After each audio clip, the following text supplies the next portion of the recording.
Hey guys, I wanted to make a extra video here just to go over stuff that we've come this far at. This is highlighting the work of John Litchfield. Claims to be an expert at stuff. So we had a sill plate here. That's what all this wood is set out here for. And he promised me that there's a gasket underneath it. Gasket's just a piece of foam that goes under the 2x6. Helps seal out bugs, water, air infiltration. So we're going to go from one side to the other. Yeah, this is how he prepped the side of the house here. You know, didn't even chip this away to get that wood to flush up with the house. He just I don't know, that was done after the fact, I guess. There's some nail holes in here, so I had to grind all these out and then grind them back down to the ground level so nobody'd step on them and get a nail through their foot. Right here is the perfect first pour, as he puts it. Let me grab a ruler here real quick.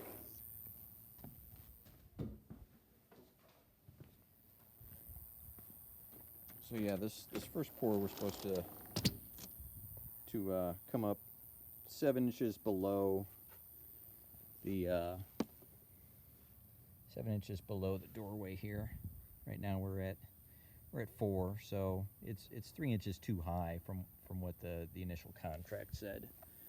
And from there, being 3 inches too high, if we go down to this, that means that this other pour was 3 inches too low. So yeah, he said it was a perfect pour, and he did this as a favor to me. Well, he didn't bond it correctly, so yeah, this could be all wasted. Now I have to hire a structural engineer to figure out if we can bond these two pieces of concrete and if I'll still be able to build on top of it. But let's get a close look at what we're dealing with here. Here's how much that form missed by. It bowed out 5 inches. You know, he says it flared at the bottom, and it flared at the top. It flared all over the place. So this is a real mess to clean up now. That first concrete pour was supposed to come up to 3 inches above this level and be perfectly square. That didn't quite happen. So other things that are wrong with this, there's no metal flashing between the house and the concrete. So that's a little bit of a problem. We might be able to slide something in there. Might have to pull this piece of siding out, and if that comes out okay, then there'll be room to slide another piece of metal siding in there. That's going to be a nice area for bugs and other critters to get in, as I got to leave this set until we can get an engineer to look at it. Let's go down the row here. So that's up at the house. That bows out a whole bunch. Yeah, all this foam is now wasted because it's not going to do anything to insulate this patio. It was supposed to be a monolithic pour, fully insulated. That's not happening. You can kind of see here, I pulled up the sill plates yesterday, and you can see how much dirt and debris got underneath that. There was no gasket there, just bugs, dirt, everything slid right under that. So that'll need to be repaired. Here's the edge. This one came pretty close. Fortunately, I got this slab over that slab, so that one looks good there. Let's go down the rest of the line. Here's all the boards that got pulled up. Then looking at this side, issue we have is this didn't come in quite right. So part of the slab is, it's just sitting out in midair. There's no footing underneath it. So this is going to be a big problem, in that the engineers might not like this hanging out over there, because there's about 3 inches that is unsupported underneath that. So, you know, from here to about a foot in, or 2 feet in, 2.5 feet in, somewhere in there, it's unsupported on those 3 inches. Whether the engineer says that, you know, having the inside support here is good enough, we'll see. It's going to cost a lot of money to find out. So I'm coming down here.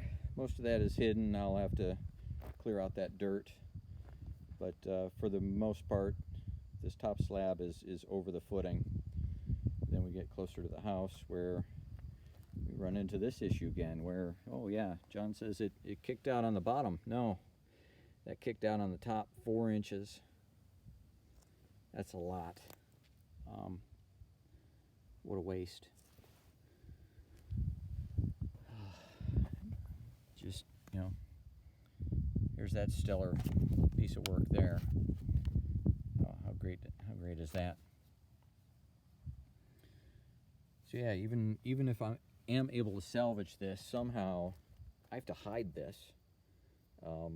Just visually, it looks like garbage, and I'll have to build that up somehow, and make sure to not get the dirt up above the siding, because that could be a direct pathway for termites.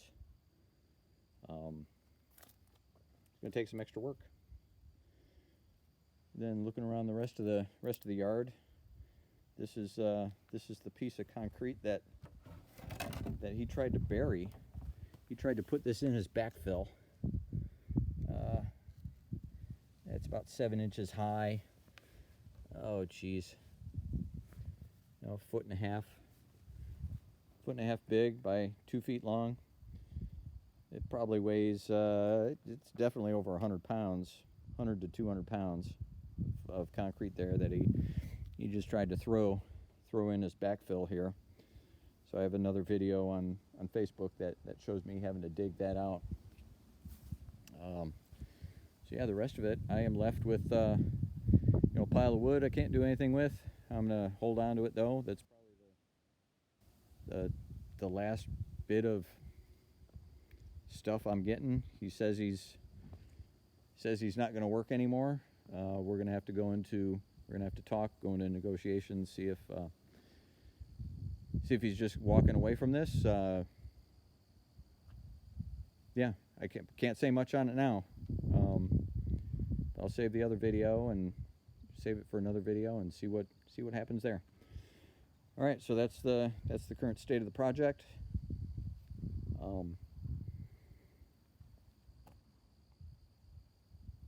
see you later.